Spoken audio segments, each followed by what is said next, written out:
سعودی عرب میں Peoples party اور Pakistan thinker forum کے باہمی تعاون سے پاکستان میں جمہوریت کے ارتقاء اور اس کے مستقبل کے عنوان سے آن لائن کانفرنس منعقد کی گئی، جس میں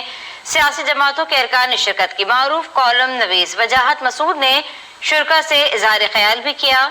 سعودی عرب کے دارالحکومت ریاض میں آن لائن منعقد ہونے والی کانفرنس میں سعودی عرب سمیت دنیا کے دیگر ممالک سے سیاسی جماعتوں کے عہدیداران نے شرکت کی، جن سے جمہوریت اور اس کے مستقبل کے عنوان سے معروف کالم نویس وجاہت مسعود نے اظہار خیال کرتے ہوئے کہا کہ جمہوریت پاکستان کی بقا کی ضامن ہے اور ملک میں ترقی اور خوشحالی کے لیے جمہوریت کا مستقبل ہونا ضروری ہے، جس کے لیے جمہوری جماعتوں کو اپنے ورکرز کی تربیت کرنی ہوگی اور ملک کے اندر 18ویں ترمیم کو لے کر جو بحث چل رہی ہے وہ انتہائی خطرناک ہے۔ اگر اس کو چھیڑا گیا تو اس کے لیے اس کے بعد مسائل جنم لیں گے جو کبھی حل نہیں ہوں گے۔ پاکستان کو جب تک 1973 کے آئین کے مطابق نہیں چلایا جاتا تب تک ملک کو درست سمت میں نہیں ڈالا جا سکتا۔ اس کے لیے ضروری ہے کہ ملک میں تمام مکئیوں اور وفاق کے باہمی تعاون سے ملک کو درپیش مسائل سے باہر نکالا جائے۔ آن لائن کانفرنس سے پیپلز پارٹی مڈل ایسٹ کے جنرل سیکرٹری محمد خالد رانا، صدر ریاض جن افسر عباسی، وسیم ساجد، فرح حسن اور دیگر نے بھی اظہار خیال کیا۔